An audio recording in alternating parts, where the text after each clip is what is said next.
السلام عليكم ورحمة الله تعالى وبركاته. إخواني أخواتي، أهلا وسهلا مجددا بكم في فيديو جديد وفي يوم جديد. الفيديو ديالنا كما كتشوفوا معايا اليوم على الصورة غادي نحاولوا نحيدوا هذا المكيف الهواء بدون فقدان الغاز. باش نحتفظوا على الغاز ديالو، أول عملية كنقوموا بها هو أن كنمشيو للوحدة الداخلية ديالنا اللي هي سبليت، وكنحاولوا نشغلوها في الوضعية ديال التبريد بدرجة حرارة منخفضة. الهدف هو أن يعمل الضغط الكمبريسور ويدخل الغاز إلى الوحدة الخارجية.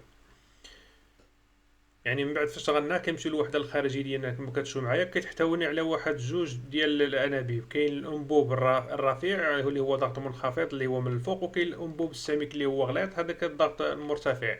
اذا اول عمليه كنقوموا بها كناخذوا واحد سيرو ديال 4 اولا ديال 5، وكنسدو هاد الانبوب اللي هو الرقيق يعني الفوقاني كنسدوه اللي هو الضغط المنخفض، كنحاولوا نسدوه.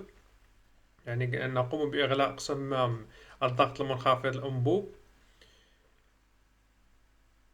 من بعد كنتسناو باش كيدور لينا الغاز يعني وكيدخل لينا لهذا الكمبريسور. ملي كيدخل لنا الكمبريسور عاده كنتسناو واحد دقيقه حتى جوج دقائق، غادي تسمع التغير ديال الصوت في هذا الكمبريسور. هذا يدل على ان الضغط يعني كاع الغاز تم سحبه الى الوحده الخارجيه.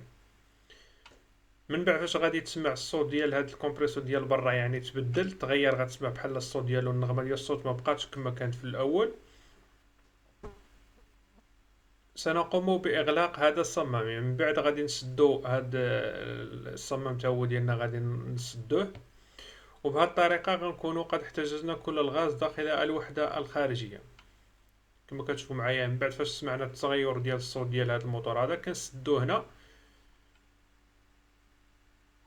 وبهذه الطريقة غنكونوا جمعنا كاع الغاز ديالنا لداخل. وغادي ناخدو ديك الساعات من بعد هاد الطريقة هادي كندخلو كنطفيو المكيف ديالنا من الداخل، وكنحيدو التيار الكهربائي يعني كنقطعو الضوء عليه، وكنحلو هاد البراغي بواحد الكيافي يعني واحد بالسارود ديالو. كاين 24 و 22 كاين 17. من بعد فاش كنحلوه كما كتشوفوا معايا لا يوجد اثار الغاز. وبهذه الطريقة غنكونوا حافظنا على كاع الغاز اللي كان في هاد السخانة في هاد المكيف هذا لداخل الكمبريسور وما ضيعناش الغاز. ومن بعد كنحيدو كاع كما كتشوفوا معايا الصورة، كنعزلو كاع المسائل ديالنا، وبهذه الطريقة غنكونوا حافظنا على الغاز داخل السخان. والسلام عليكم ورحمة الله تعالى وبركاته.